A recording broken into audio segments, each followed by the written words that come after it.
तो उसके ऊपर स्लैंट करके एक जन बैठेगा, फिर उसके ऊपर एक जन बैठेगा, फिर उसके ऊपर एक जन बैठेगा, तो वो ना इस तरीके से ऊपर चढ़ता है और उसके ऊपर कोई रूफ नहीं होता, वहां पे सब लोग बैठ के इनॉग्रेशंस कर रहे हैं। Welcome back to our channel atonomics classes. मैं हूं अंकिका, आप सबकी मेंटोर, और जब मैं आपके साथ हूं तो आपको इंग्लिश में डरने की कोई जरूरत नहीं है। तो आज हम करने वाले हैं सीबीएसई क्लास 10 के स्टूडेंट्स की उनकी फर्स्ट फ्लाइट की second chapter which is Nelson Mandela long walk to freedom. First chapter जो आपकी बुक की है which is a letter to God, वो ऑलरेडी मैंने वीडियो अपलोड कर दी है, जिन्होंने नहीं देखा है जाके देख लीजिए और मैं डिस्क्रिप्शन में उसका लिंक भी ऐड कर दूंगी। ओके, तो आज हम लोग पढ़ेंगे chapter 2 which is a long walk to freedom, और ये किनका ऑटोबायोग्राफी है? नेल्सन मंडेला जी का ये ऑटोबायोग्राफी है। ओके, तो ये इनकी एक बुक है जो कि है लॉन्ग वॉक टू फ्रीडम, उस बुक की कुछ एक्सट्रैक्ट है जो हम लोग आज पढ़ेंगे। ओके, यहाँ पे सिंपल सा बात आप लोग ये जान लीजिए कि ये जो बुक है ना, इट इज एन ऑटोबायोग्राफी।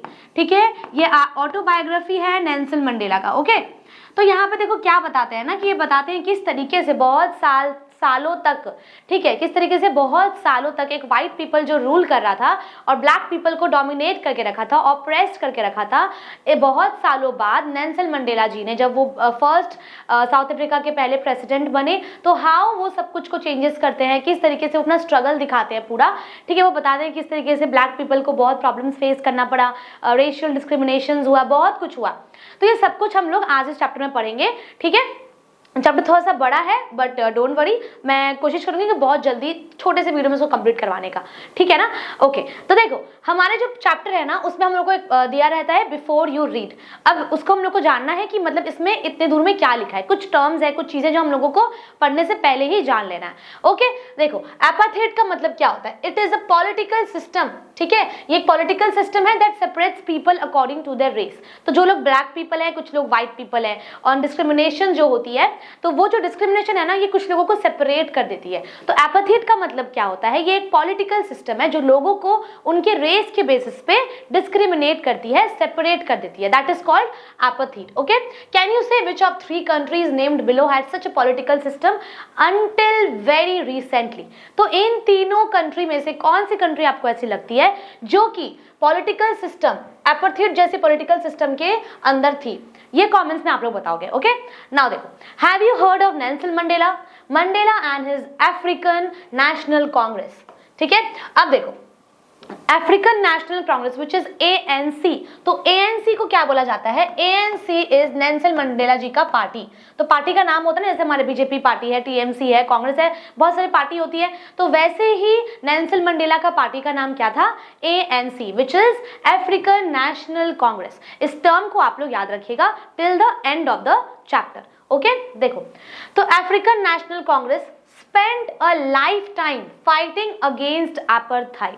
ठीक है, तो इस एपार्थाइड के अगेंस्ट फाइट करने के लिए Nelson Mandela ji with his African National Congress बहुत सालों तक उसके अगेंस्ट फाइट करते रहे। Okay, had to spend 30 years in prison, और उनको 30 इयर्स जेल में बिताना पड़ा। क्यों? जस्ट बिकॉज वो एपार्थाइड के अगेंस्ट फाइट कर रहे थे, इसीलिए उनको 30 इयर्स कहाँ बिताना पड़ा?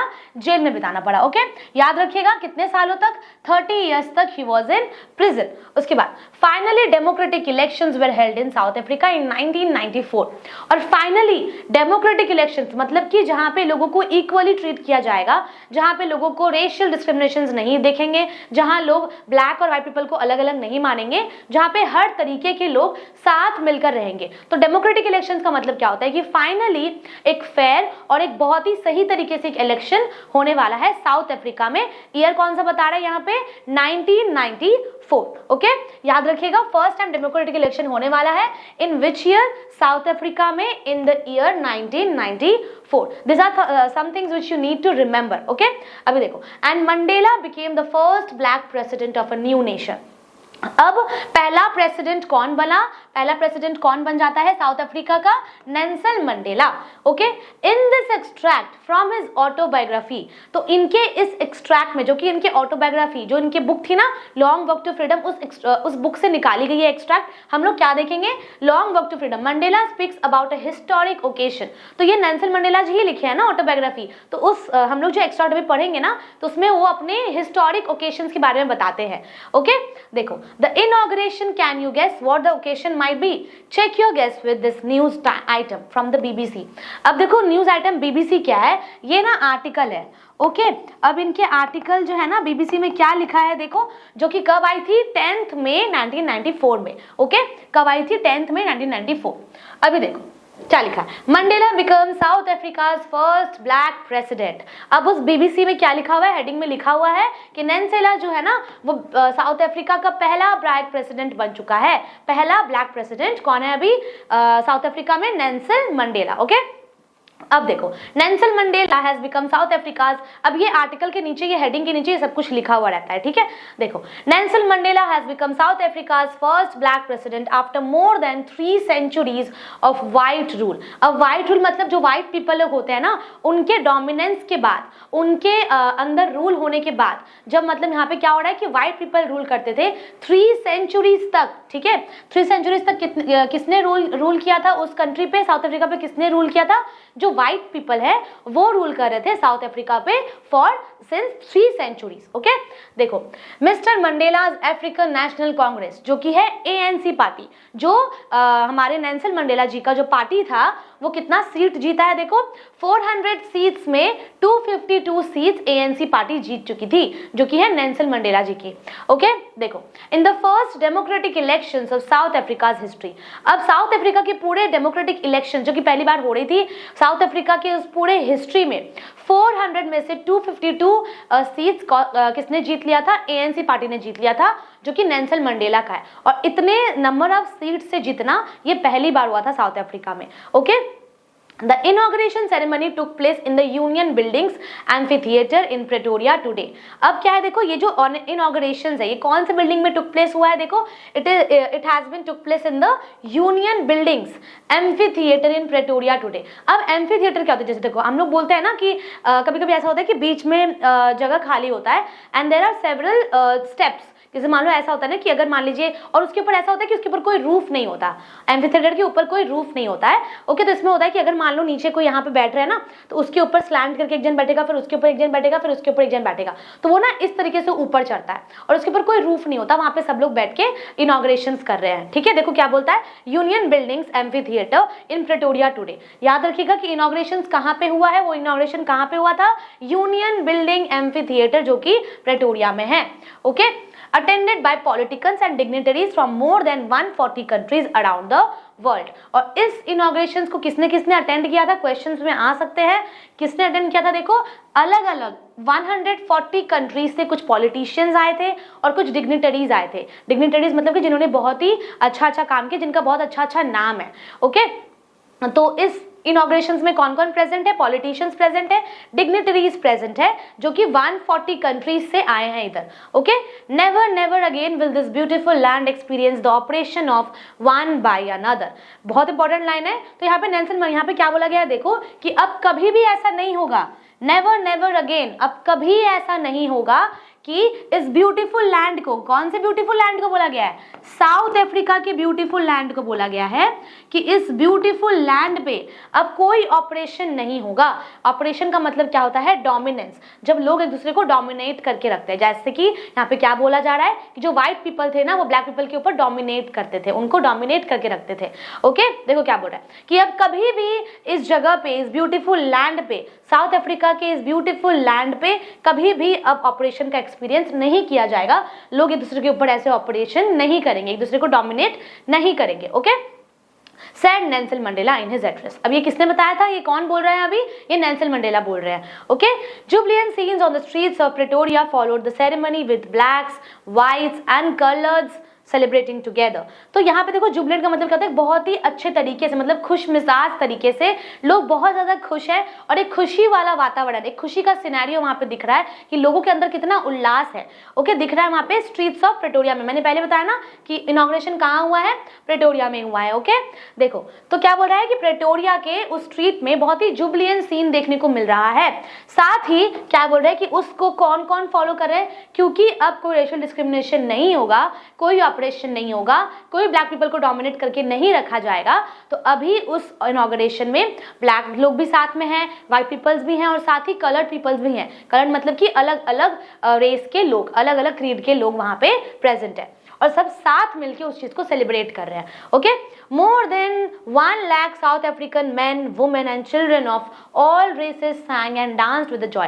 अब 1 लाख से ज्यादा मैन, वुमेन, उनका बच्चा, चिल्ड्रंस, एवरीवन, जितने भी लोग हैं ना, कौन कौन था वहां पे, man, women, children of all races, हर तरीके के रेसेस से, हर तरीके के कास्ट से, क्रीड से लोग वहां मिलके गाना गा रहे थे और डांस करके उस चीज को एंजॉय कर रहे थे, क्योंकि अब उन लोगों को क्या मिल गया है, आजादी मिल गया है, अब उनके ऊपर कोई भी रूल नहीं करेगा। ओके, नेक्स्ट देखो, 10th May dawned bright and clear. For the past few days I had been pleasantly beside by dignitaries and world leaders who were coming to pay the respects before the inauguration। अब देखो कब, 10th May, date important है इसलिए it is written in capital letters. Okay, देखो, dawn bright and clear. अब 10th May का जो दिन है ना, बहुत ज्यादा खूबसूरत लग रहा था। डॉन का मतलब क्या होता है, a day, of a day began. अब वो जो दिन है वो जिस तरीके से शुरुआत हुई है, बहुत ज्यादा अच्छे और बहुत ज्यादा ब्राइटली वो दिन का शुरुआत हुआ है।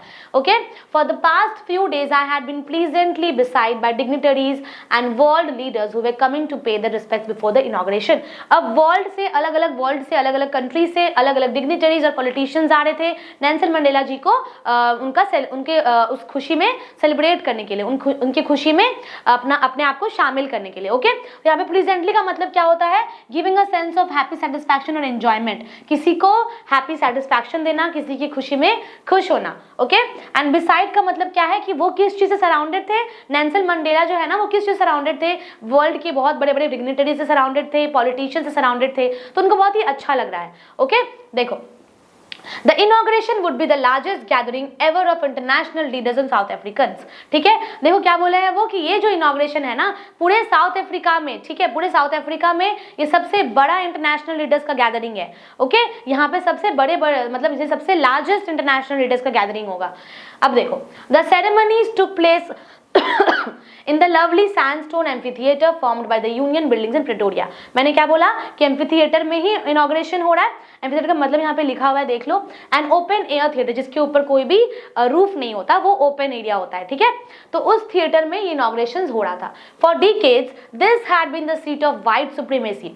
बहुत साल तक, डिकेड्स मतलब 10 साल तक, कम से कम 10 साल तक ये व्हाइट पीपल रूल कर रहे थे, उनके हिसाब से यहाँ के लोग चल रहे थे। ओके, देखो, and now it was the site of a rainbow gathering of different colors and nations for the installation of South Africa's first democratic non-racial government।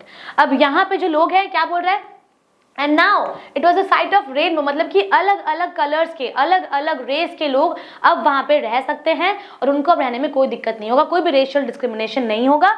ये एक नॉन रेशियल गवर्नमेंट अब मिल रहा है और डेमोक्रेटिक गवर्नमेंट है, first time. मतलब मैंने क्या बताया, बहुत ही फेयर तरीके से नेल्सन मंडेला जी यहाँ पे जीत चुके हैं, ठीक है, वो भी बहुत ज्यादा वोट्स के साथ। तो यहाँ पे क्या बोल रहा है कि दिस इज, ठीक है, a democratic and non racial government, जहाँ पे व्हाइट पीपल रूल करने के बाद पहली बार ऐसा हुआ है कि डेमोक्रेटिक और नॉन रेशियल गवर्नमेंट फॉर्म हुआ है, जहाँ पे सब लोग एक बराबर होंगे। ओके, अभी देखो, सुप्रीमेसी का मतलब देख लो, द स्टेट और condition of being superior to all others. ठीक है, मतलब कि दूसरे के साथ, दूसरे की बराबरी में और सुपीरियर होना। ओके, नेक्स्ट देखो क्या लिखा, On that lovely autumn day, I was accompanied by my daughter Zenani। अब वो बता रहे हैं, याद रखना डॉटर ज़ेनानी उनकी बेटी का नाम है। तो उस दिन, उस इतने सुंदर दिन में वो अपने बेटी ज़ेनानी का साथ उनको अपनी बेटी का कंपनी मिला था वहाँ पे। ओके, देखो, on the podium Mister de Klerk was first sworn in as second deputy president. अब पोडियम मतलब पता है ना, वो जो जगह होता है जहाँ पे लोग अपना स्पीच देते हैं, माइक लगा होता है ब्राउन कलर का, ठीक है, वो होता है पोडियम। तो सबसे पहले किनको बुलाया गया था, मिस्टर दे क्लर्क को बुलाया गया था, ठीक है, और वो सेकेंड डिप्यूटी प्रेसिडेंट बने हैं, तो उनको पहले अपना ओथ लेना था, पहले उनको शपथ लेना था। ओके, देखो, then Thabo Mbeki was sworn in as first deputy president, और उनके बाद किसको बोला गया था, थैबो मिकी को बोला गया था कि आप अब शपथ लीजिए। तो सेकेंड डिप्यूटी प्रेसिडेंट कौन था यहाँ पे, मिस्टर दे क्लर्क, और फर्स्ट कौन था यहाँ पे, थैबो मिकी। ठीक है, उसके बाद देखो, I pledge to obey and uphold the constitution and to devote myself to the well being of the republic and its people. अब किनका बारी आ चुका है, अब वहां पे बारी आ चुका है नेल्सन मंडेला का। ठीक है, तो वो भी अपना ओथ लेते हैं, प्लेज लेते हैं कि हम इस पूरे कंट्री को रिपब्लिक रखेंगे और सब यहाँ पे आज़ादी के साथ रह सकता है, यहाँ पे कोई रेशियल डिस्क्रिमिनेशन नहीं होगा। ओके, नेक्स्ट देखो, अच्छा यहाँ पे डेप्यूटी का मतलब देखो सेकंड इन कमांड, मतलब कि जो सेकंड होते हैं, जिनका कमांड सेकंड में आता है, ठीक है। उसके बाद स्वॉन का मतलब क्या होता है, किसी भी तरीके का ओथ लेना, किसी भी तरीके का शपथ लेना, ओके। प्लेज का मतलब क्या होता है, कमिटेड। जो भी प्लेज लेता है ना, तो उसमें क्या होता है, जैसे हम लोग भी अपने इंडिया का प्लेज बोलते हैं ना, जो हम लोग हमारा प्लेज होता है इंडिया का, ठीक है, तो उसको हम लोग बोलते हैं कमिटमेंट, ठीक है। तो वो प्लेज ले रहे थे नेल्सन मंडेला जी यहाँ पे कि इस पूरे कंट्री को हम रिपब्लिक रखेंगे, ओके। नेक्स्ट देखो क्या लिखा है, to the assembled guests and the watching world, I said today all of us do by our presence here confer glory and hope to newborn liberty। तो बोलते हैं कि सारे गेस्ट को इकट्ठा बोल रहे हैं, वो सारे गेस्ट को वो साथ में बोल रहे हैं कि जितने भी यहाँ पे गेस्ट असेंबल हुए हैं, असेंबल का मतलब क्या होता है, गैदर टुगेदर, ठीक है, world. I said today all of us do by our presence here confer glory and hope to newborn liberty. तो बोल रहे हैं कि हम लोग सब इस चीज के लिए खुश है, इस बार जो न्यू बॉर्न लिबर्टी आया है, हम लोग सब इसके साथ एक दूसरे के साथ खुशी मनाएंगे, और ये पहली बार साउथ अफ्रीका में हो रहा है, ओके। देखो उसके बाद क्या लिखा है, अच्छा कॉन्फर का मतलब देख लो पर्पस, कि उनका पर्पस क्या था यहाँ जमा होने का, और फिर कॉन्फर का मतलब क्या है, ग्रांट, ठीक है। ग्लोरी का मतलब क्या है यहाँ पे, ऑनर, ठीक है। वो लोग सबको अपना ऑनर दिखा रहे हैं। Out of the experience of an extraordinary human disaster that lasted too long, तो बोले कि जो ह्यूमन डिजास्टर, ये जो डिस्क्रिमिनेशन कितने सालों से चल रहा था, उस पर देखो क्या बोलते हैं, must be born a society of which all humanity will be proud. तो अब एक ऐसा सोसाइटी बनाने का कोशिश करेंगे हम जहाँ पे, जिस सोसाइटी में हर ह्यूमंस, हर एक इंसान उस पर प्राउड फील करेगा, okay. We who were outlaws but not so long ago have today been given the rare privilege to be host to the nations of the world on our own soil. Outlaws का मतलब क्या होता है, because of its policy of apartheid, many countries had earlier broken off diplomatic relations with South Africa. तो outlaws का मतलब क्या होता है, साउथ अफ्रीका को एक डिप्लोमेटिक तरीके से सेपरेट कर देना। तो वो क्या बोल रहे हैं यहाँ पे, नेल्सन मंडेला जी क्या बोल रहे हैं कि बहुत सालों तक हम साउथ अफ्रीका में रह के भी उसके लॉज में नहीं थे, तो अब वो वक्त आ गया है जब हम अपने जिंदगी खुद के हिसाब से जी सकते हैं। Not so long ago have today been given the rare privilege, और हम लोगों को आज ये प्रिविलेज मिला है अपने खुद के कंट्री में। सॉइल का मतलब यहाँ पे क्या है, अपने खुद के जमीन पे, अपने खुद के कंट्री के मट्टी पे, हम अपने खुद के कंट्री के मट्टी पे अपने आप होस्ट हैं, और हम खुद का जिंदगी खुद के तरीके से जी सकते हैं, okay. To be the host of the nations, और हम अपने नेशंस के खुद ही होस्ट होंगे, इस सॉइल के, इस साउथ अफ्रीका के खुद के जमीन पे हम होस्ट हैं, okay. We thank all of our distinguished international guest. तो वो जितने भी गेस्ट आए हैं ना वहाँ पे, इंटरनेशनल गेस्ट जितने भी आए हैं, उनको भी थैंक यू बोल रहे हैं कि आप लोग यहाँ पे इकट्ठे आए हैं, उसके लिए हम आपको थैंक यू बोलते हैं, ओके। देखो, for having come to take possession with the people of our country of what is after all common victory for justice, for peace, for human dignity. तो वो बोले कि आप लोग का बहुत बहुत शुक्रिया है कि आप हमारे इस खुशी में शामिल होने के लिए आए हमारे साथ, क्योंकि हमारा जो कंट्री है वो बहुत टाइम बाद, विक्ट्री मतलब क्या होता है, जीत हासिल करना, तो किस में जीत हासिल किया है, जस्टिस में जीत हासिल किए हैं वो लोग, पीस में जीत हासिल किया है, और ह्यूमन का डिग्निटी में जीत हासिल की है। एक इंसान के इज्जत का बात था यहाँ पे, वो अपने इज्जत को पा लिए हैं, ठीक है। यहाँ पे देखो पोजीशन का मतलब क्या होता है, ओनरशिप। डिग्निटी का मतलब क्या होता है, द स्टेट और quality of being worthy of respect. तो बोल रहे हैं कि क्योंकि हम भी किसी रिस्पेक्ट के वर्थ हैं, हमें भी इज्जत चाहिए, तो आज हम किस चीज़ में जीत चुके हैं, जस्टिस में जीत चुके हैं, पीस में जीत चुके हैं, और एक इंसान के इज्जत में जीत चुके हैं। हम लोग दिखा दिया है यहाँ पे आज कि हमारा भी कुछ इज्जत है, ओके। नेक्स्ट आओ, देखो क्या लिखा है, We have at last achieved our political emancipation. We pledge ourselves to liberate all our people from the continuing bondage of poverty, deprivation, suffering, gender and other discrimination. पहले यहाँ पे मीनिंग देख लो क्या है। Emancipation का मीनिंग क्या होता है, the fact or process of being set free from legal social, ठीक है। मतलब एक फैक्ट है, कोई प्रोसेस जिसमें हम लोग किसी भी तरीके के लीगल, सोशल या पॉलिटिकल रेस्ट्रिक्शन से फ्री हो सकते हैं। किसी भी तरीके के, क्या बोला मैंने, लीगल, सोशल या फिर पॉलिटिकल रेस्ट्रिक्शन से हम लोग जहाँ फ्री होते हैं उसको बोलते हैं हम लोग इमेंसिपेशन। लिबरेट का मतलब क्या होता है, फ्री और रिलीज होना, आजाद होना, ओके। बॉन्डेज का मतलब क्या होता है, the state of being a slave, मतलब कि अभी तक वो लोग क्या थे, एक स्लेव बन के रह गए थे, एक बॉन्डेज बन के रह गए थे, ओके। डिस्क्रिमिनेशन का मतलब क्या होता है, किसी को डिफरेंटली ट्रीट करना, ओके, किसी को उसके कास्ट पे, उसके क्रीड पे, उसके रेस पे डिस्क्रिमिनेट करना, ओके। डिप्रीवेशन का मतलब क्या होता है, the damaging lack of material benefits considered to be the basic necessity in the society, ठीक है। ऑपरेशन का मतलब क्या होता है, देखो, प्रोलॉन्ग्ड क्रूएल और अनजस्ट ट्रीटमेंट, जो कि उन लोगों को मिल रहा था ना, उन लोगों को एक अनजस्ट ट्रीटमेंट मिल रहा था जो कि वो लोग बहुत सालों से झेल रहे थे, ओके। ग्लोरियस का मतलब क्या है यहाँ पे, having worthy of our bringing fame और एडमायरेशन, और रीन का मतलब क्या है, रूल या फिर गवर्न। अब देखो एक्सट्रैक्ट में क्या लिखा है, we have at last achieved our political emancipation.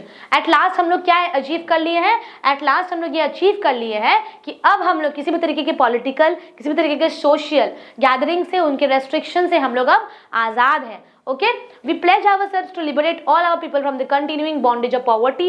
अब वो बोल रहे हैं कि अब मैं ये प्लेज लेता हूँ, हम सब साथ मिलकर ये प्लेज लेते हैं कि हम लोग जिस भी आपका सीमा में लिमिटेड थे ना, वो लोग एक चीज में बंधे हुए थे। बॉन्डेज का मतलब मैंने क्या बताया, state of being a slave. तो हम लोग क्योंकि स्लेव थे किस चीज के, तो अब हम लोग उस स्लेव से हम लोग लिबरेट हैं, मतलब कि हम लोग अब उस चीज से आजाद हैं। किस चीज से आजाद है, अब वो लोग poverty, deprivation, suffering, gender and other discrimination, मतलब कि किस किस चीज से आजाद है, वो जो जेंडर डिस्क्रिमिनेशन हो रहा था उससे वो आजाद है, जो सफरिंग्स वो लोग को फेस करना पड़ा था वो उससे आजाद है, पॉवर्टी मतलब होता है गरीबी, गरीबी से वो आजाद है। तो अब वो बता रहे हैं कि हम लोग सब अपने आप को उस बॉन्डेज से अब फ्री कर देंगे, अब लिबरेट कर देंगे, अपने आप को आजाद कर देंगे। ओके, अब देखो, never and never and never again shall it be this beautiful land will again experience the oppression of one by another। मतलब कि अब कभी भी नहीं, अब ये ब्यूटीफुल लैंड जो कि साउथ अफ्रीका है, कभी भी अब ये ब्यूटीफुल लैंड ऑपरेशन एक्सपीरियंस नहीं करेगा।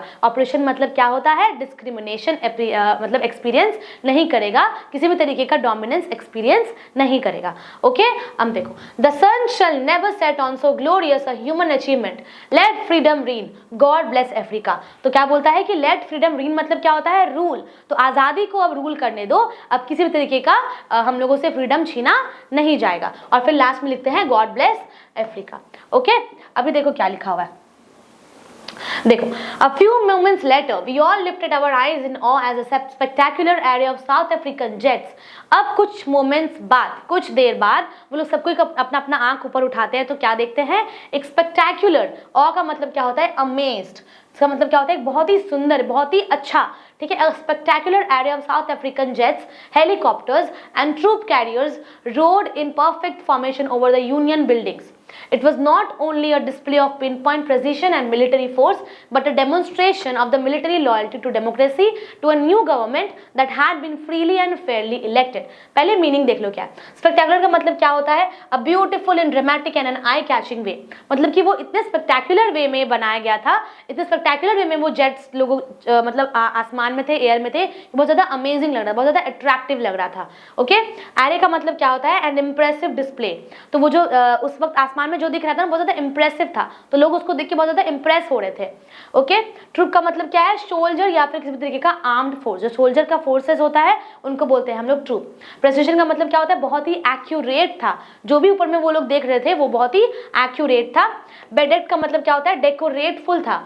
ठीक है, अब देखो यहाँ पे क्या लिखा है, तो वो क्या बोल रहे थे, देखो वापस से देखते हैं हम लोग। In awe as a spectacular array of South African jets, helicopters and troops carrier roared in perfect formation over the Union Buildings. अब वहाँ पे ट्रूप्स थे, जेट्स था, हेलीकॉप्टर्स था, वो बहुत ही परफेक्ट तरीके से फॉर्मेशन करके वो ऊपर में उन लोगों को दिख रहा था। ठीक है, फॉर्मेशन कैसा था, देखो जैसे मान लो अगर इस तरीके का फॉर्मेशन था, जेट्स मतलब यहाँ से सब कोई आ रहे थे, ठीक है, यहाँ पे कुछ लोग था, यहाँ पे कुछ लोग था, ठीक है, ऐसे करके फॉर्मेशन था, मतलब कि वो पूरा वी शेप लग रहा था। ओके, तो ऐसे फॉर्मेशन में वो लोग सब कोई एयर्स पे मतलब आसमान में वो लोग ऐसे दिख रहे थे एयर पे। ठीक है, अब देखो क्या लिखा है, अनमाइंडफुल। अब देखो यहाँ पे क्या लिखा है, ओनली मोमेंट्स। अच्छा, यहाँ पे देखिए क्या लग रहा था कि वो डिस्प्ले सिर्फ कोई मिलिट्री फोर्स का डिस्प्ले नहीं था, वो किस चीज का डिस्प्ले था, वो डेमोन्स्ट्रेशन, एक मिलिट्री का लॉयल्टी, ठीक है, और डेमोक्रेसी, जो कि न्यू गवर्नमेंट अभी फॉर्म हुआ है, एक फ्री और एक फेयरली इलेक्शंस जो फॉर्म हुआ है, मतलब कोई भी तरीके का चीटिंग नहीं हुआ था उस इलेक्शन में। ये इलेक्शन का जो हम लोग अभी एक्सपीरियंस कर रहे हैं, जो हम लोग इस वक्त खुश है ना, ये उसने सुंदर चीज को एक्सपीरियंस कर रहे हैं। यहाँ पे क्या बता रहे हैं ये, कि वो जो आसमान में एक फॉर्मेशन था, वो सिर्फ एक ट्रूप का, सिर्फ सोल्जर्स का, सिर्फ जेट का और सिर्फ हेलीकॉप्टर्स का फॉर्मेशन नहीं था, ये हमारा आजादी का फॉर्मेशन था। ओके, अब देखो, only moments before the highest generals of the South African defence force and police, their chest bedecked with ribbons and medals from days gone by। अब वो क्या बोलते हैं कि उनका चेस्ट जो है वो पूरा डेकोरेटेड था, वो बहुत ज्यादा खुश थे। ठीक है, वो बोलते हैं ना सीना चौड़ा कर लेना, तो वो लोग बहुत ज्यादा खुश थे। ठीक है, saluted me and pledged their loyalty, I was not unmindful. अब बोलो सब कोई उनको प्लेज करते हैं, उनको खुशी बताते हैं, उनको तारीफ करते हैं, उनको सेलिब्रेट करें उनके साथ। I was not unmindful of the fact that not so many years before, तो बोलते हैं कि हम इस फैक्ट से अनमाइंडफुल मतलब क्या होता है, अनअवेयर, हम इस फैक्ट से अनअवेयर थे कि इतने सालों तक जो हमारे साथ हो रहा था, ठीक है, सल्यूट करेंगे, जहाँ पे हम अरेस्टेड थे, मेरे को पता ही नहीं था कि एक बार तो वो क्या बोल रहे थे कि पहले याद है कि 30 ईयर्स तक वो प्रिजन में थे, क्योंकि वो इसी चीज से लड़ रहे थे, इसी के अगेंस्ट लड़ रहे थे, इसलिए वो 30 ईयर्स तक प्रिजन में रहना पड़ा था। तो यहाँ पे वही बोल रहे हैं कि जहाँ हम प्रिजन में रह रहे थे, मेरे को विश्वास ही नहीं हो रहा है कि आज लोग मेरे को उसी के अगेंस्ट, जहाँ हम खड़े थे पिछले साल, जहाँ हम 30 ईयर्स तक फाइट करके आ रहे हैं, आज लोग मेरे को उस चीज के सल्यूट कर रहा है, उनको ये चीज विश्वास ही नहीं हो रहा है, ठीक है, वो चीज से इस चीज से अनअवेयर है।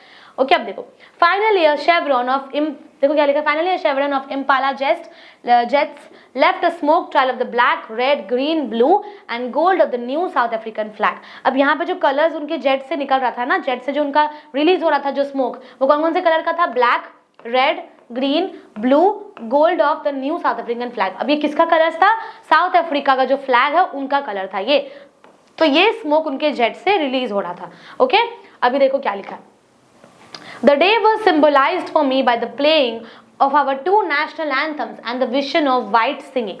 अब यहाँ पे दो लोग हैं ना, व्हाइट पीपल भी है, ब्लैक पीपल भी है, ठीक है, क्योंकि अब रेशियल डिस्क्रिमिनेशन नहीं हो रहा है, तो यहाँ पे देखो कितने अच्छे तरीके से सब एक दूसरे का नेशनल सॉन्ग को गा रहे हैं। जो व्हाइट पीपल है ना, वो कौन सा नेशनल सॉन्ग गा रहे हैं, देखो नेशनल एंथम गा रहे हैं, एनकोसी स्केलेल आई अफ्रीका। तो यहाँ पे देखो अफ्रीका लिखा है, मतलब समझ में आ रहा है कि अफ्रीका का नेशनल सॉन्ग है।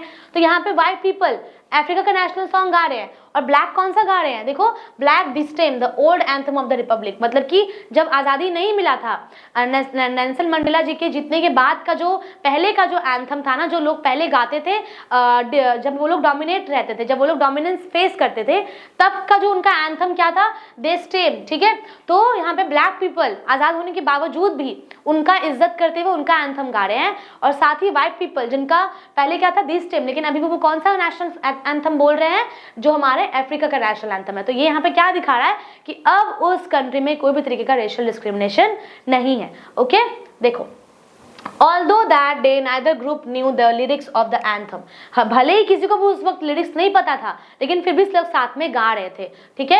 They once despised, they would soon know the words by heart। अब भले वो क्योंकि क्यों नहीं याद है उनको, क्योंकि एक वक्त तो उनके दिमाग में हेट्रेड था ना, तो यहाँ पे वही बोला जा रहा है कि बहुत जल्दी वो लोग इस लिरिक्स को याद कर लेंगे और सबके मन से ये हेट्रेड दूर हो जाएगा। अब देखो क्या लिखा है, On the day of the inauguration, I was overwhelmed with a sense of history, ठीक है। In the first decade of the 20th century, a few years after the bitter Anglo-Boer War and before my own birth, तो बोल रहे कि कुछ 20th century, first decade, 20th century के पहले, ठीक है, क्या बोलेंगे, देखो the bitter Anglo-bore war and before my own birth, उनके बर्थ से भी कौन है यहाँ पे, नेल्सन मंडेला जी जब जन्म लिए थे उनके पहले भी देखो क्या बोला है कि white skin people of South Africa patched up their differences and erected a system of racial domination against the dark skin peoples of their own land. तो क्या बोल रहे हैं कि उनका जब जन्म नहीं हुआ था, जब उनके खुद के बर्थ के पहले भी व्हाइट पीपल जो है वो ब्लैक पीपल के ऊपर डोमिनेट करते थे, उनको दबा के रखते थे, उनको प्रॉब्लम फेस होता था, और उनको क्या बोल रहे हैं यहाँ पे कि जो डार्क स्किन के पीपल है,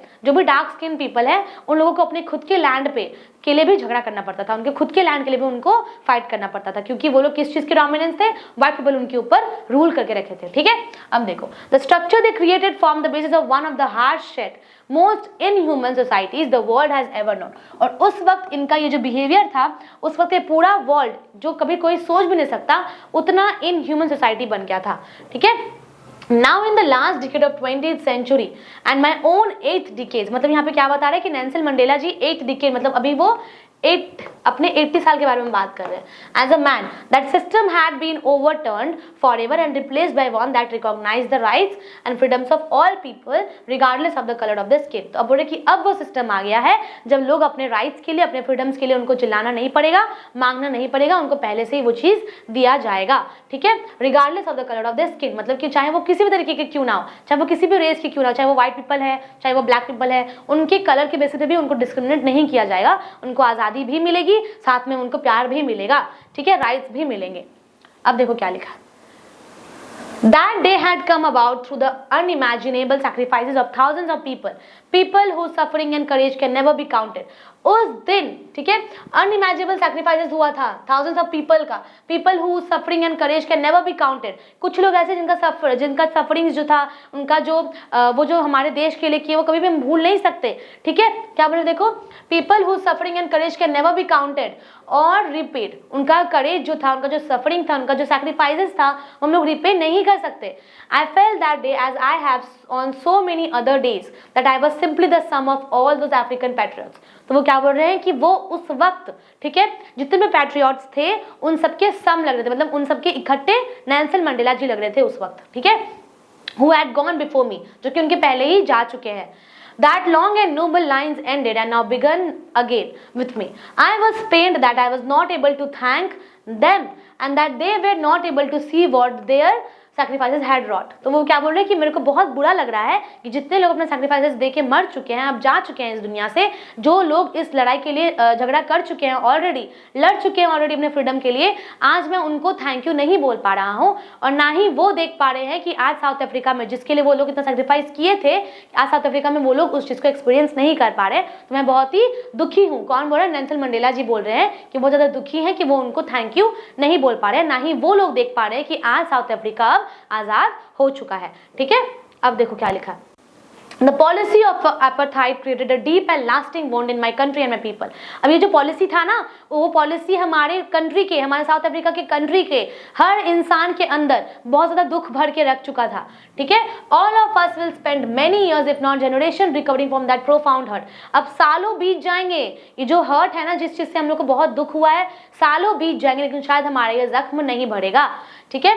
But the decades of oppression and brutality had another unintended effect, and that was that it produced the Oliver Tambos, the Walter Sissolis, the Chef Luthilios, the Yusuf Dadus, the Bran Fishers, the Robert Smokers of our time। तो बोल रहे हैं, देखो क्या बोलते हैं कि but the decades of oppression, ठीक है, अब ये जो brutality हुआ था, ये जो ऑपरेशन हुआ था, had another unintended effect, ठीक है, जो कि कौन, यहाँ पे कौन लोग हैं, जितना भी नाम लिखा है ना, वो लोग हैं जो हमारे इस कंट्री के लिए लड़ चुके हैं। क्या बोल रहे हैं नेल्सन मंडेला जी कि यार ये जितने भी लोग हैं ना, जितने भी लोग का नाम यहाँ लिखा हुआ है, ये सब लोग वो पैट्रियट्स हैं जो लोग ऑलरेडी साउथ अफ्रीका के लिए अपना जान दे चुके हैं, सैक्रिफाइसेस कर चुके हैं, जो कि साउथ अफ्रीका के लिए बहुत कुछ कर चुके हैं, लेकिन मैं उनको थैंक यू नहीं बोल पा रहा हूँ। देखो, मैन ऑफ सच एक्स्ट्राऑर्डिनरी करेज। अब ये वो लोग हैं जिनके अंदर एक्स्ट्राऑर्डिनरी करेज भरा हुआ था, ठीक है। देखो, एक्स्ट्राऑर्डिनरी करेज, विजडम था, जेनरोसिटी था, that their like may never be known again. और उनके अंदर जो करेज और जेनरोसिटी था ना, वो शायद अब आगे से किसी के अंदर ना मिले। शायद उनके जैसा करेजियस पर्सन, उनके जैसा जेनरस पर्सन अब शायद हम देख ना पाए, ठीक है। देखो क्या बोलता है, perhaps it requires such depth of operation to create such heights of character। My country is rich in the minerals and gems that lie beneath its soil। तो वो क्या बोल रहे हैं कि जो मेरा कंट्री है, जो साउथ अफ्रीका है, वो मिनरल्स और जेम्स के में बहुत ज़्यादा रिच है, जो कि हमारे ज़मीन के अंदर है, ठीक है।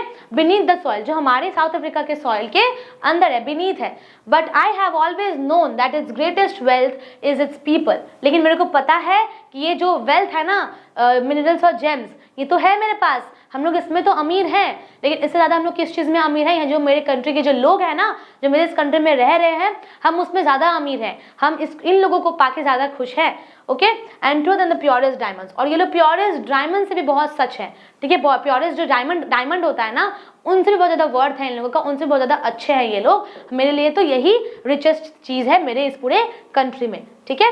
It is from these comrades in the struggle that I learn the meaning of courage. Comrades का मतलब क्या होता है? अ कलीग या फिर कोई भी फेलो मेंबर जो आपके साथ दे, ठीक है। देखो यहाँ पे लिखा है ना, कलीग और a fellow member of an organisation, ठीक है। देखो क्या बोलते हैं, तो ये कॉमरेड्स कौन है? जो लोग लड़ाई झगड़ा कर रहे थे, जो लोग लड़ रहे थे अपनी आज़ादी के लिए, उनका बात किया जा रहा है कि ये तो ये कॉमरेड्स हैं in the struggle of that I learn the meaning of courage, जिनकी वजह से हम करेज का मीनिंग समझ पाए हैं। Time and again I have scene main and women risk and give their lives. तो हम देखे हैं ऑलरेडी कि कैसे इंसान, मैन वुमेन, अपना अपना जिंदगी को रिस्क दे चुके थे, ठीक है। For an idea, I have seen man stand up to attacks and torture without breaking, showing a strength and resilience that defies the imagination. वो बोल रहे कि मैं उस इंसान को भी देखा हूँ जो अपना स्ट्रेंथ को दिखाते हुए सामने करेज के साथ सामने आके लड़ने के लिए तैयार है, जो टॉर्चर फेस करने के लिए तैयार है, मैं उनको भी देख चुका हूँ। I learn that courage was not the absence of fear. तो करेज किसी डर की वजह से नहीं आ रहा था उस वक्त उनके अंदर। करेज क्यों आ रहा था? क्योंकि उनको पता था कि ये करेज दिखा के मेरे को क्या ट्रायम्फ मिलने वाला है, मतलब क्या विक्ट्री मिलने वाला है, कौन सी चीज मुझे हासिल होने वाली है। तो यहाँ पे नेल्सन मंडेला जी क्या बोल रहे हैं कि यहाँ पे जितने भी लोग अपना करेज दिखा के आगे जा रहे थे, अपना सैक्रिफाइस कर रहे थे, उनके दिमाग में कोई फियर नहीं था, वो डर के नहीं जा रहे थे सामने, वो इसलिए जा रहे थे क्योंकि उनको पता था कि इसका आजादी मिलेगा मेरे को, इसका बहुत अच्छा रिजल्ट हमको आगे मिलेगा। ठीक है, The brave man is not he who does not feel afraid, but he who conquers the fear. तो brave man वो नहीं है जो डर के छुप जाए, ठीक है, brave man तो वो है जो उस डर से आगे जाए, उस डर से लड़े। ठीक है, अब देखो क्या लिखा है। No one is born hating another person because of the color of his skin or his background. तो कोई भी इंसान जन्म से ही नहीं सोच लेता कि अरे यार ये तो काला है तो इसको प्यार नहीं करना है, अरे यार ये तो छोटा है तो इससे बात नहीं करना है, अरे यार ये तो दूसरे कास्ट का है तो इससे बात नहीं करना। ये हमारे दिमाग में भरा जाता है। तो कोई भी इंसान जन्म से ही किसी को हेटेड नहीं करता, ठीक है, ना ही उसके स्किन पे, ना ही उसके बैकग्राउंड पे, ना ही उसके रिलीजन पे, ये हमारे दिमाग में भरा जाता है। देखो क्या बोलते हैं वो, people must learn to hate and if they can learn to hate they can be taught to love. ठीक है, क्या बोल रहे हैं, अगर इंसान को यहाँ पे नफरत करना सिखाया जा सकता है तो उनको प्यार करना भी तो सिखाया जा सकता है। अगर उनके दिमाग में जन्म से ही भर दिया जा रहा है कि रिलीजन में ट्रस्ट नहीं करना है, हम लोगों को अलग जिंदगी जीना है, डिस्क्रिमिनेट करना है, वाइट पीपल से बात नहीं करना, ब्लैक पीपल से बात नहीं करना, तो क्या बोल रहे हैं वो कि अगर जन्म से हमारे दिमाग में ये भी चीज आ गया तो प्यार भी तो भर सकते हैं। प्यार भरो, क्योंकि for love comes from more natural to the human heart, क्योंकि जो प्यार है ना वो ह्यूमन हार्ट में नेचुरली एंटर करता है, उसके लिए आपको कोई हेट करने का जरूरत नहीं है। Then its opposite, even in the grimmest times in prison, क्या बोलते हैं कि वो जब उनका बहुत ही बुरा वक्त चल रहा था, ग्रिमेस्ट का मतलब क्या होता है, वेरी सीरियस और ग्लूमी, जब उनका बहुत सीरियस टाइम चल रहा था प्रिजन में, तो क्या लिखा है, when my comrades and I were pushed to our limits. तो उनको कॉमरेड्स का मतलब क्या बोले, हम कलीग या फिर कोई फेलो जो आपके ऑर्गेनाइजेशन का एक पार्ट हो। ठीक है, तो वो क्या बोल रहे हैं, जब मेरे साथ मेरे कॉमरेड्स को भी ये चीज के तरफ पुश किया जा रहा था, क्या पुश किया जाता था, देखो यहाँ पे, I would see a glimmer of humanity in one of the guards perhaps just for a second but it was enough to reassure me and keep me going. तो वो बोल रहे हैं जैसे होता है ना कि किसी इंसान को इतने लिमिट तक पुश कर दो कि वो आपको गुस्से में कुछ बोल ही दे, किसी को जानबूझ के गुस्सा दिलाना। ठीक है, तो वो क्या बोल रहे हैं कि किसी इंसान को इतने तरीके से पुश कर दो कि वो कुछ हार के शायद चुप हो जाए। तो यहाँ पे वो क्या बोल रहे हैं कि मेरे को बहुत लिमिट्स तक पुश किया गया कि मैं ऐसा कुछ बोल दूं या मैं हार जाऊं, लेकिन ये मेरा स्ट्रेंथ था, मेरा विश्वास था जो मेरे को अपना चीज को भूलने नहीं दिया, और मेरे को मेरे लिमिट्स तक पुश करने के बावजूद भी हम हार नहीं माने, ना ही मेरे साथी लोग हार माने। ओके, देखो क्या बोलते हैं, that can be hidden but never extinguish. तो वो क्या बोलते हैं कि मैन का जो गुडनेस है ना वो कभी भी हिडन नहीं होता। ठीक है, देखो क्या बोलते हैं, that can be hidden but never extinguish, वो छुपा तो रह सकता है लेकिन कभी गायब नहीं हो सकता। एक इंसान के अंदर का करेज छुपा रह सकता है लेकिन गायब नहीं हो सकता। ओके, नेक्स्ट देखो क्या लिखा है, in life every man has twin obligations. अब एक जिंदगी में, एक इंसान की जिंदगी में दो ऑब्लिगेशंस होते हैं। क्या क्या होते हैं, देखो, ऑब्लिगेशंस जो उसके फैमिली के लिए है, उसके पेरेंट्स के लिए है, उसके वाइफ के लिए और उसके चिल्ड्रन के लिए है। एक रिस्पॉन्सिबिलिटी किसके ऊपर होता है, wife, parents, family and children. और दूसरा क्या होता है, देखो, and he has obligation to his people, his community and his country. अब एक समाज भी होता है ना, एक कंट्री होता है, तो आपको दोनों चीज साथ में बैलेंस करना पड़ेगा। तो एक आदमी अपना फैमिली, अपना चिल्ड्रन, अपना वाइफ, अपने पेरेंट्स सबको देखता है, साथ ही उसको किसको देखना पड़ता है, अपने कंट्री को, अपने सोसाइटी को भी देखना पड़ता है। तो जिंदगी में दो ही ऑब्लिगेशंस है। अब देखो क्या बोल रहे हो, in a civil and human society each man is able to fulfil those obligations. अब इंसान वो दोनों ऑब्लिगेशंस को फुलफिल कर पाता है, लेकिन देखो क्या लिखा है, his own inclinations and abilities. But in a country like south Africa, लेकिन साउथ अफ्रीका जैसे कंट्री में क्या हो रहा था, it was almost impossible for a man of my birth and color to fulfill both of these obligations। तो मेरे जैसे कंट्री में, मेरे जैसे इंसान को दोनों ऑब्लिगेशन फुलफिल करना तो मतलब बहुत ही बड़ा जुर्म हो जाता। ठीक है, तो वही बोल रहे हैं वो कि वो कभी भी नहीं हो पाता, अफ्रीका में रहने हुए इंसान को कभी भी वो ये चीज नहीं कर पाएंगे। ठीक है, अब देखो क्या लिखा है, सॉरी फॉर डिस्टर्बेंस। अब देखो क्या लिखा है यहाँ पे, ठीक है, in South Africa man of colour who attempted to live as a human being was punished and isolated. जो कितना इंपॉर्टेंट लाइन लिखा है यहाँ पे कि साउथ अफ्रीका जैसे कंट्री में अगर एक इंसान, ठीक है, आजादी से जीना चाहता है, अपने तरीके से जीना चाहता है, अपने ऑब्लिगेशंस को फुल करना चाहता है, तो उसको मार दिया जाता था। ठीक है, उसको वो चीज फ्रीडम छीन लिया जाता था कि भाई तुम इसके लायक नहीं हो, तुमको ये नहीं करना है। ठीक है, देखो In South Africa, a man who tried to fulfill his duty to his people was inevitably ripped from his family. अब अगर साउथ अफ्रीका में कोई ऐसा इंसान है जो अपना ड्यूटीज को फुलफिल कर रहा है तो उसको उसके फैमिली से दूर कर दिया जाता था, ठीक है, कि तुम भाई इसी काम में रहो। अब देखो, and his home man was forced to live a life apart, और उनको फोर्स किया जाता था कि तुम एक अलग जिंदगी जियो, अलग से जियो, अलोन जिंदगी जियो, ठीक है। A twilight existence of secrecy and rebellion. I did not in the beginning choose to place my people above my family, but in attempting to serve my people I found that I was prevented from fulfilling my obligations as a son, as a brother, as a father and as a husband। तो मैं अपने आप को तो उससे ज़्यादा ऊंचा नहीं रखता था, लेकिन मेरे को ये रियलाइज हुआ कि हम अपना ऑब्लिगेशंस को, मेरे ऑब्लिगेशंस को फुलफिल करने से मेरे को प्रिवेंट किया जा रहा है। क्या बोलते हैं वो, मेरे को प्रिवेंट किया जा रहा है, मेरे को अपने ऑब्लिगेशंस मतलब कौन कौन से रिस्पॉन्सिबिलिटीज को, ठीक है, देखो यहाँ पे क्या लिखा है, रिस्पॉन्सिबिलिटीज देखो क्या क्या लिखा है, as a son, a brother and a husband. तो ये जो मेरा रिस्पॉन्सिबिलिटी था ना, ये हम फुलफिल नहीं कर पा रहे थे, मेरे को इसके लिए प्रिवेंट किया जा रहा था, रोका जा रहा था। अब देखो क्या बोलते हैं, but then I slowly saw that not only was I not free but my brothers and sisters were not free। तो मैं अकेला ऐसा नहीं हूँ जो आज़ाद नहीं था, मेरे साथ साथ मेरे भाई भी आज़ाद नहीं थे, मेरे बहन भी आज़ाद नहीं थी। I saw that it was not just my freedom that was curtailed but the freedom of everyone who looked like I did। तो क्या बोल रहे हैं कि सिर्फ मेरा आज़ादी छीना नहीं गया, जितने लोग थे मेरे आसपास कोई भी आज़ाद नहीं थे, सब कोई को प्रॉब्लम हो रहा था, ठीक है। अब देखो, That is when I joined the African National Congress। और उसी वक्त था जब मैंने ANC पार्टी को ज्वाइन किया। And that is when the hunger for my own freedom became the greatest hunger for the freedom of my people। तो वो बोल रहे हैं कि मेरा जो हंगर था, मेरा जो भूख था आज़ादी का, वही इकलौता भूख, वही चीज़ मेरे लोगों के अंदर भी मैंने भर दिया, मेरे लोगों के अंदर भी वो चीज़ भर चुकी थी कि उन लोगों को आज़ादी चाहिए। It was this desire for the freedom of my people to live their lives with dignity। क्या बोलते हैं कि ये जो डिज़ायर है, ये मेरे आसपास के सारे इंसान के, साउथ अफ्रीका में रहने वाले हर एक इंसान के अंदर ये चीज़ आ गया था कि उनको अपने इज्जत के लिए, अपने रिस्पेक्ट के लिए लड़ना है, ठीक है। अब देखो क्या बोलते हैं, and self-respect that animated my life that transformed a frightened young man into a bold one। तो बोल रहे हैं कि यही चीज़ है जो मेरे जैसे फ्राइटेंड इंसान, जो मेरे जैसे फ्राइटेंड बच्चा है, वो आज एक ओल्ड इंसान, जो करेजियस इंसान बन चुका है। देखो, that drove a law-abiding attorney to become a criminal, that turned a family-loving husband into a man without a home। तो मेरे जैसे इंसान को क्या बना दिया गया है, एक फैमिली लविंग मैन को एक अकेला छोड़ दिया गया है, अपने घर से दूर छोड़ दिया गया है। That forced a life-loving man to live like a monk। वो अपने आप को मॉन्क बोल रहे हैं कि जो मेरे को जिंदगी में जीना पसंद आता था, हम खुल के जीते थे, आज हम एक मॉन्क की तरह जी रहे थे उस वक्त, ठीक है। मॉन्क मुझे पता है जो संन्यास ले लेता है किसी चीज से, वही।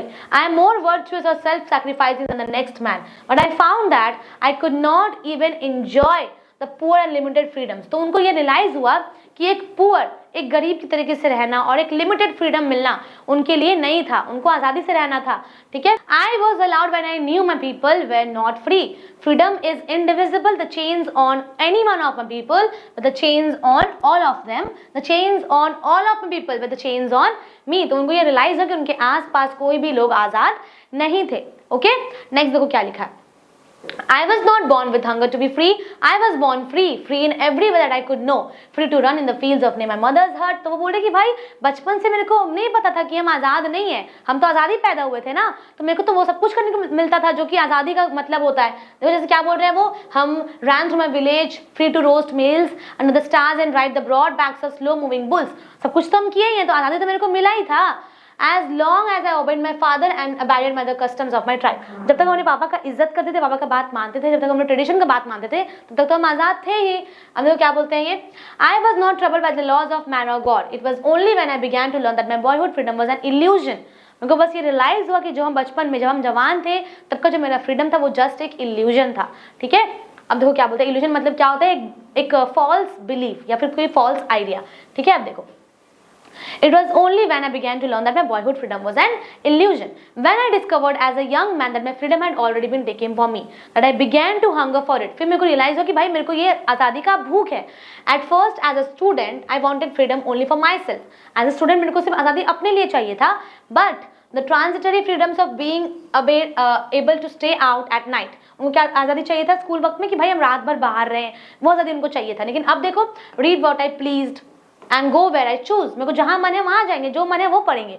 Later as a young man in the Johannesburg I yearned for the basic and honourable freedom of achieving my potential. फिर मेरे को ये रियलाइज हुआ, कहाँ पे रियलाइज हुआ, जोहान्सबर्ग में रियलाइज हुआ कि मेरे को तो आज़ादी चाहिए, मेरे को तो बेसिक आज़ादी चाहिए ना, of my keep of marrying and having a family, the freedom not to be obstructed in lawful life. और मेरे को आज़ादी चाहिए था कि हम किसी भी लॉफुल लाइफ में ऑब्स्ट्रक्टेड नहीं रह जाए, उसमें बंधे हुए नहीं रह जाए। ओके देखो, I knew that the oppressor must be liberated, ठीक है, just as surely as the oppressed, ठीक है, a man who takes away another man's freedom is a prisoner of hatred। जो इंसान किसी और इंसान का आज़ादी को छीन ले वो खुद एक प्रिजनर होता है, वो खुद एक पिंजरे में बंधा हुआ होता है, तभी वो दूसरे का भी आज़ादी को छीनता है। He is locked behind the bars of prejudice and narrow-mindedness. I'm not truly free if I'm taking away someone else's freedom, just as surely as I'm not free when my freedom is taken from me। तो वो क्या बोल रहे हैं, देखो, I'm not truly free, मेरे को पता नहीं कि हम सच्ची में फ्री है या नहीं। If I'm taking away someone else's freedom, अगर कोई इंसान है जो किसी और इंसान का फ्रीडम को छीन लेता है तो क्या वो खुद भी आज़ाद था? नहीं। क्या वो खुद आज़ाद है? नहीं, नहीं है। Just as surely as I am not free when freedom is taken from me. वैसे ही अगर मेरे से कोई मेरा आज़ादी छीन लेता है तो हम तो वैसे भी आज़ाद नहीं है, लेकिन जो छीन रहा है ना मेरा आज़ादी, वो भी आज़ाद नहीं है।